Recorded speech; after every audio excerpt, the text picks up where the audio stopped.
Hi everybody, my name is Jason with MDI, and today we're going to give you an in-depth review of the Moza Lite made by Gusin. Now this is the second gimbal that they've had on the market, and as the name suggests, this is more aimed towards the lighter cameras like the mirrorless all the way up to a Canon 5D Mark III depending on what lens you have on it. So without further ado, let's give you a nice walkthrough of the features of this new gimbal. The basic comes in at $10.99, and basically all you would get is the gimbal. We go to the premium tier at $12.99, and what that's going to give you is the gimbal unit as well as a wireless remote control.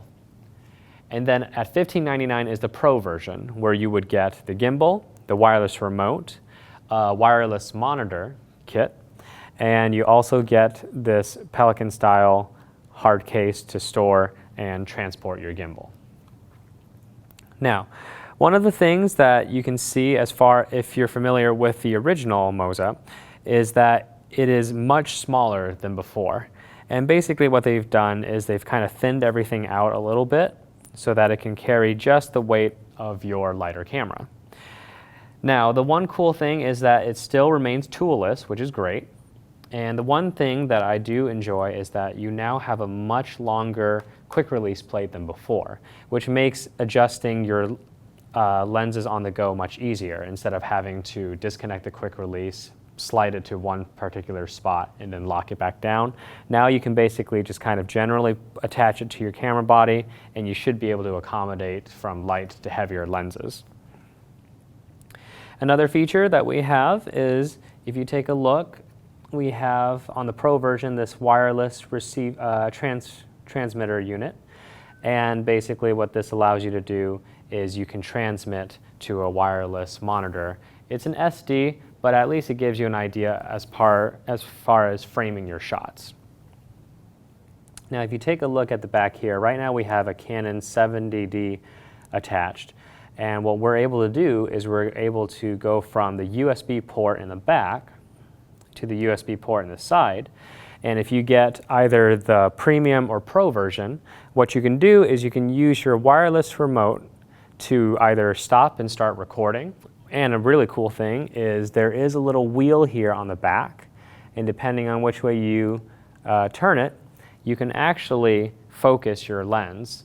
Just make sure your lens is in manual focus mode. Now that cool feature only works on Canon cameras, and unfortunately does not work on Sony and or Panasonic. Might be something that they might be able to do later in the future, but for now you're pretty much just stuck to Canon if you want to be able to focus from the wireless remote. So once you connect your Canon camera onto the Moza, you're going to have to make sure you use one of the supplied USB cables to go into the USB port. You're going to long hold on the options to bring up a second menu, go down to Camera, click right to enter that menu. We're using an EOS DSLR.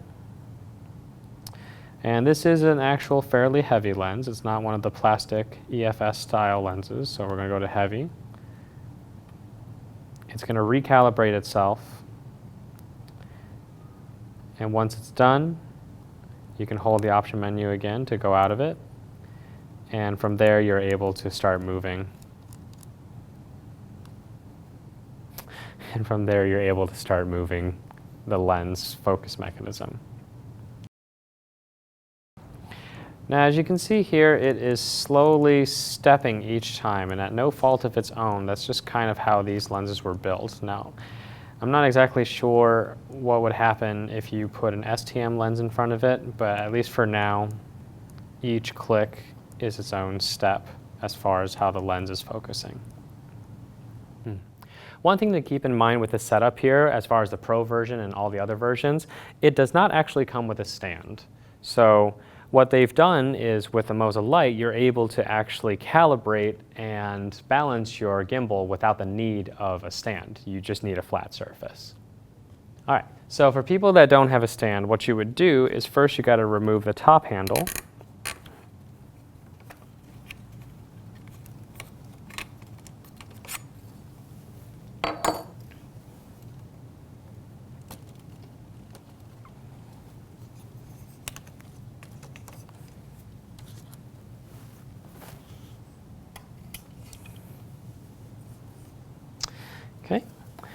As you go, you're going to set it out to its top, rotate your handles. Oops. Lock it down.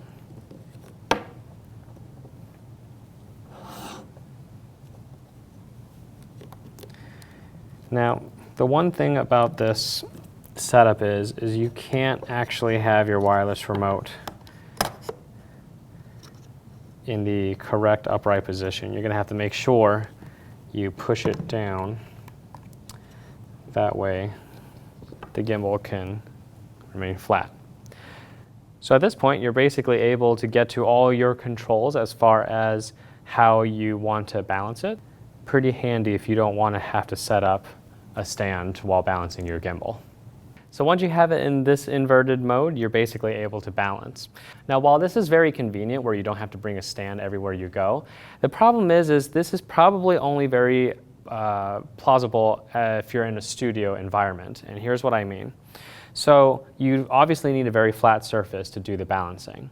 Now, when you're done, the problem arises is that your handles are not exactly where you would like them to be if you were operating in inverted mode. You would actually have to try and actually have someone hold it for you, unscrew these knobs, and then face it the right way. Now, say you do want to operate it like this. The problem is it kind of limits certain movements that you can do. It's not terrible, but what I would say you shouldn't do is hold it out here, because it's actually very top heavy right now, and it causes these attachment points of the handles to become the weak spot. So you're probably going to have to palm it like this. However, when you do it this way, and you want to use your wireless remote, I'm going to try to do this all by myself here as if nobody was actually with me on a shoot. All right. You'll end up probably using your left thumb, generally speaking. It works okay, but again, it's not exactly the way we're used to operating gimbals in inverted mode.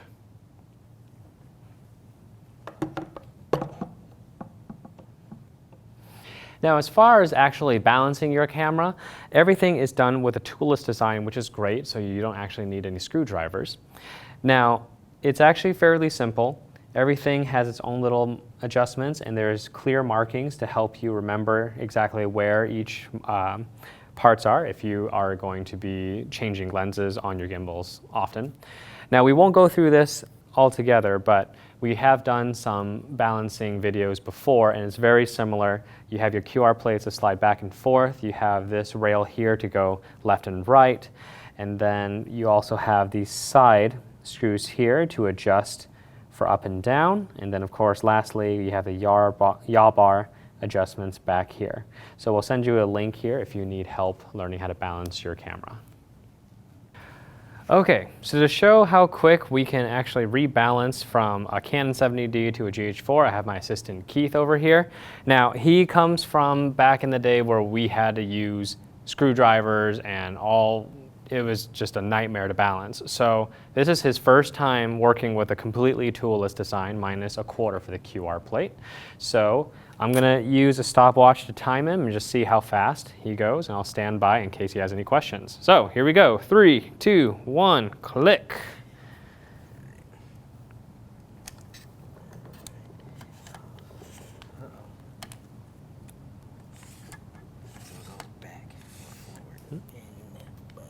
Mm-hmm.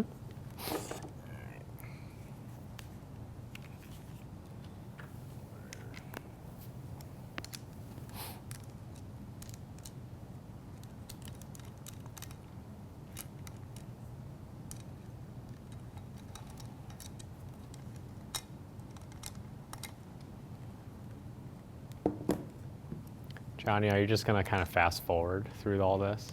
Yes, I will do the timeline. Okay. I wasn't sure if I can say random right now and you... I was thinking about you supposed to say something about what he's doing, but since you're talking to me, I had to speed sped it up. Speed now.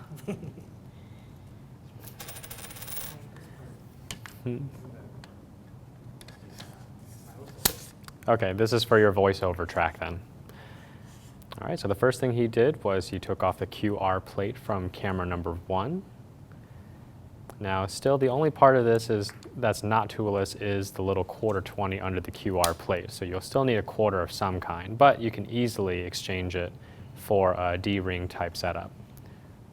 Once he's got the QR plate onto the GH4, he's now putting it onto the Moza. Right now he's balancing the front and back end of the camera to make sure the lens Heavy still. It's like a small centimeter.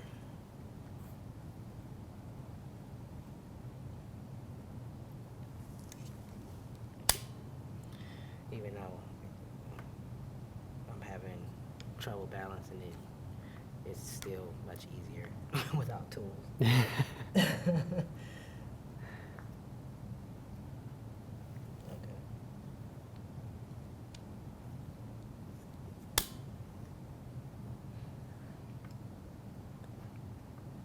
Still swinging. No, you're good. I'm good. Yep. All right, so now he's got the camera balanced as far as front and back, but as he said before, it still has a tendency of swinging down. So what that means is it's bottom heavy. So now he's got to raise the camera up. See, this no longer a good timer, it's gonna be useless because We're you're already. walking through it. And we're at 250.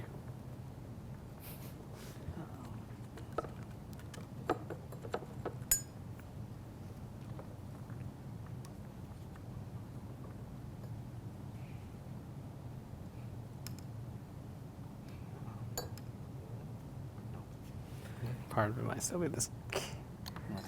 Yeah, just take that off because we don't need it for the GH4. Taking off the Canon cable here. Now all of a sudden, it's too high. Once you took off the cable. I know. An easier way to do this portion is if you, on these bigger gimbals, is you would actually just go this way. Oh, okay. And So that way then you just adjust pull it from down. there. Yep. Okay. Wow, that's way cooler. So once you find the happy medium, it should just stay there on its own. So So it will still stay like bottom. this. Yeah. Still bottom heavy. Still bottom So heavy. yeah, push it over slow.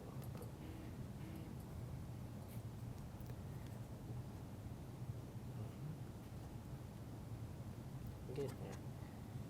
There we go. Lock it down and then give another test. Oh, wrong way. All right. And now it's leaning that way, so I gotta move it that way. And that's behind here.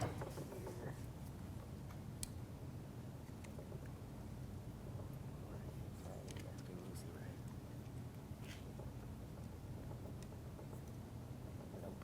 I'm turning it the wrong way. Thought righty tighty, lefty loosey.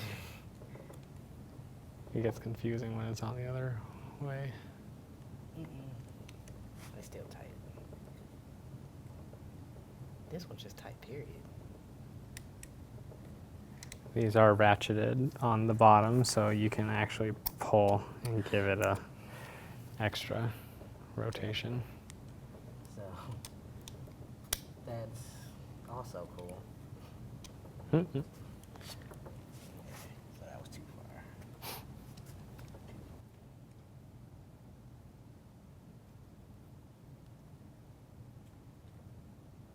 Okay.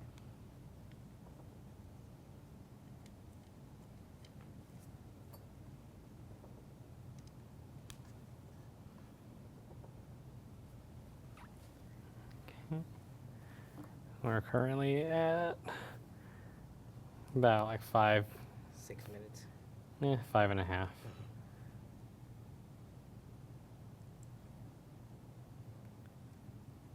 It looks like it's more or less balanced. All right. Last Hmm? one. The jaw. See, here's the problem though. If we do it this way, there's no way for us to really actually calibrate the yaw bar. You had to lift, once calibrate, you had to lift this way. If it doesn't move, then it's okay. Lift one corner of the One corner? yeah, the bar. The handle here. So See, Jason, you lift one handle up a little bit, that's it. So,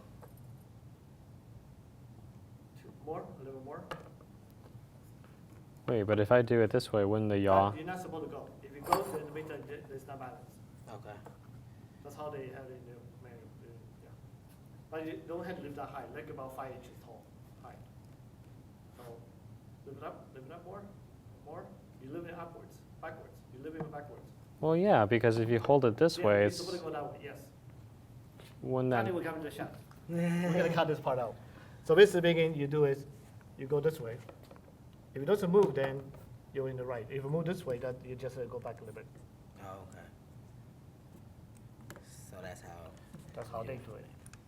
That doesn't make sense to me because doing it that way, the weight will naturally swing that way. That just stays Go too. forward. Pretty sure you're supposed to go forward. This way. Go forward, right? Mm-hmm. So now you move the other way around. See? that's That's interesting. really weird. That's interesting. Physics. So now it's going this way. There you go. Wow. Hmm. Okay. All right. Do that again. Nope. We're just gonna use that part. No, you cannot use it. I don't want to move it. It got fixed. Oh, yeah, that's the other. It already took us 5.5 minutes to get this far. Okay. All right. So, why does it keep What doing? happened? Hold on. More or less 5 minutes. I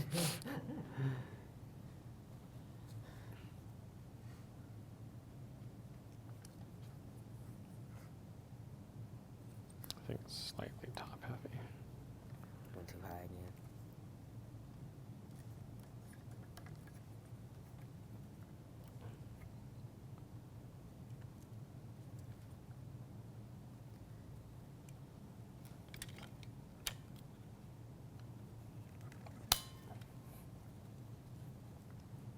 There we go. Okay. Are you still rolling? You're still rolling. Okay. All right. So the one thing is when you're going to be testing out if your yaw bar is actually in balance, what you're going to do is you're going to place one hand on this side, and you're going to slowly lift on the other. If it's balanced, it won't actually swing anywhere. Yeah. You can do it. Oops. You can also test it on the other side as well. All right, other than that, that's pretty much balanced in just under 10 minutes. Cut. All right, so now that we got the camera balanced, let's go through the 3 shooting modes that we can do. Now, one quick note, when you're going in between these shooting modes, sometimes, especially if you're going from invert to regular, you're gonna need to power off your gimbal before turning it over. So, first things first, go into your regular mode. All right.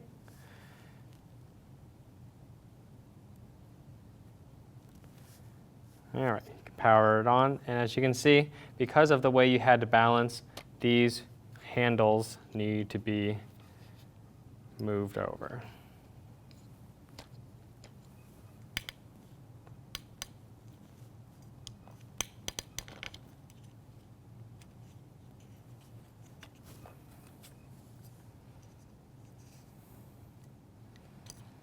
Once you find a spot that you're happy with, lock everything down, and there you go.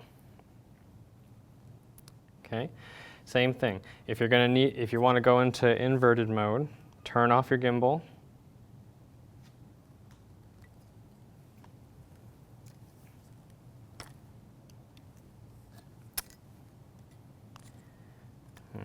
Oops, sorry.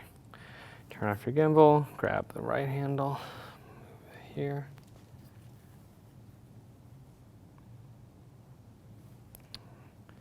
All right.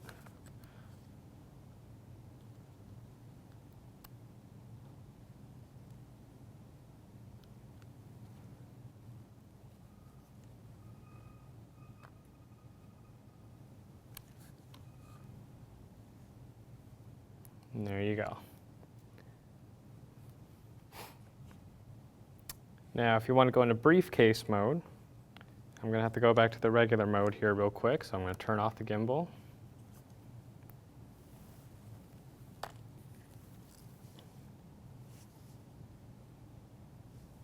Turn it back on.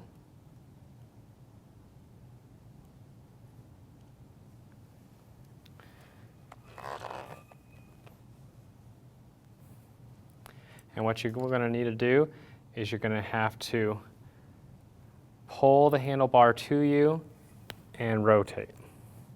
And now you're in briefcase mode. Same thing if you want to go away from it, rotate, then bring it down.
So there is some test footage that we did with the Moza Lite.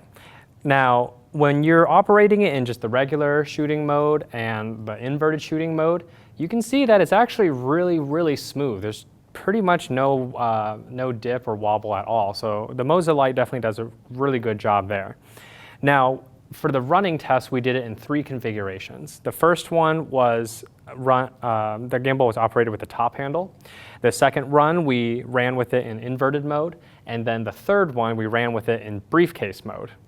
Now, all three shooting styles, they're not perfect, but they're not bad either, because if you take a look back at our CAME 7800 video, you would see that when we ran with it, there's this huge horizontal shake that would happen when it got really unsteady. You don't really see that with the Moza Lite, which tells me that the yaw bar is actually very solid, which is good. What you do see is probably more of just a little bit of a roll. That being said, it doesn't do bad at all as far as the running test goes. As far as the Moza Lite goes, the performance is admirable. It does a really good job, but where the Moza Lite seems to be having the most problem is actually in the physical design of the gimbal itself. Now, as I had already said before, it doesn't come with a stand. You'd either have to already have a stand or you could purchase one for additional cost. And what happens is if you are not in a studio environment where you have a nice flat surface of any kind and you're actually shooting on location, it's gonna be a pain because you're trying to level off the handlebars just so you can get the gimbal set up completely balanced. So that's one. Now, as far as independent filmmakers go, chances are you're probably shooting by yourself. So if that's the case and you have it balanced, you'd have to single-handedly finagle with all these screws by yourself to move the handles to where you need them. Not to mention, you can't balance the gimbal with the top handle installed, so that's another thing that you have to go ahead and attach if you're planning on using the top handle. Another couple things here is some of the screws are just straight up regular thumb screws, whereas the only ones that seem to be ratcheted are the ones out over, I think back here, these silver ones. These are ratcheted, so you can pull it out and readjust. It would be nice if they were all, just consistent and the same. Yaw bar is a little bit hard to adjust, but the one thing that I found is instead of trying to move the entire unit, it seems the easiest if you just take your thumbs and really push on these two notches out here. But even then, it's not a smooth motion. You actually have to put quite a bit of force to it. Now, for the test that we did, we decided to go with the Ronin 14mm with a speed booster. Traditionally, all our videos, we would use the Voigtlander, but the Moza Lite does better with heavier lenses and heavier cameras, because what happens is if you have the Voigtlander, if you take the gimbal and you tilt it this way, you're going to start hearing a rather horrible motor noise coming from, I think, the yaw motor. So having the heavier lens kind of negates that. Now, for people that are shooting with Sony A7Ss, or maybe you don't use heavier manual primes, maybe you use some of Panasonic's lenses, which are much lighter.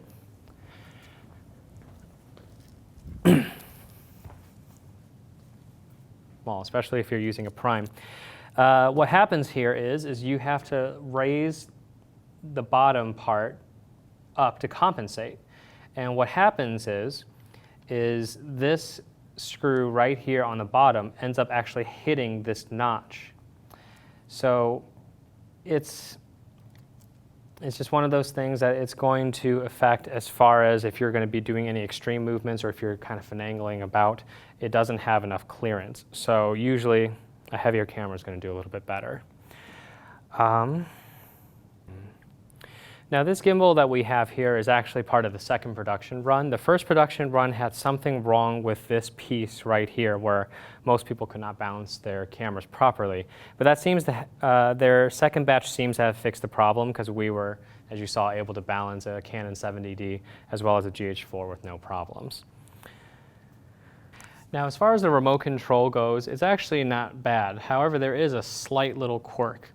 Now, if you're going to move the camera right, left, up, down, that's fine. However, if you're deciding that you want it to kind of pan at a diagonal, this remote does not allow you to do so. If you go at a diagonal, whichever sensor it hits first, it's either going to go up or horizontal. I'm not sure if that's something that can be fixed in a firmware or if it's actually just a limitation of the thumb controller itself. But otherwise, I really do like that we now have an LCD screen that your menus are accessed through this LCD screen. There's even a battery readout for what the gimbal is currently at, as well as the remote. Other than that, this is definitely a nice improvement compared to the first remote. Now, one thing that we did notice as far as the focusing wheel here on the Canon cameras, it's a little bit finicky as to when it actually works. Sometimes when you calibrate it to the camera, it works right off the bat, and some other times it doesn't. We're not exactly sure why it doesn't work 100% of the time, but it's probably a firmware issue that can be addressed at a later date. Now, another thing by design is the screws that it comes with. You have screws that go on the QR plate. You have screws that go into the back of the remote. You have another screw that goes into your monitor. The problem is some of these screws either require something as thick as a quarter or as thin as a dime. They're not consistent all the way across. So that is definitely something that should be unified so that you wouldn't have to have a bunch of coins with you. But at the same time, I'm not sure why no one has done this yet, but I believe these are all just quarter 20s or something similar. We should really honestly just have D-rings already instead of still having to use a screwdriver for these little parts. They come with pretty much every quick release plates out there. So I would say just switch over to D-rings. It'll make it a lot easier. So in conclusion, is the Moza Lite something that I would recommend? At this point in time, there was a lot of high hopes as to this being the next version, because if you're familiar with the first Moza, that one performed really well. But between the firmware issues and some of the physical design of this, I would actually say wait. If you don't have a gimbal yet, I would say wait for the third batch as they start remedying all these problems. Because we've seen them put out a really quality product before, and I would say by the third production run, we should be seeing something that everyone will be happy with.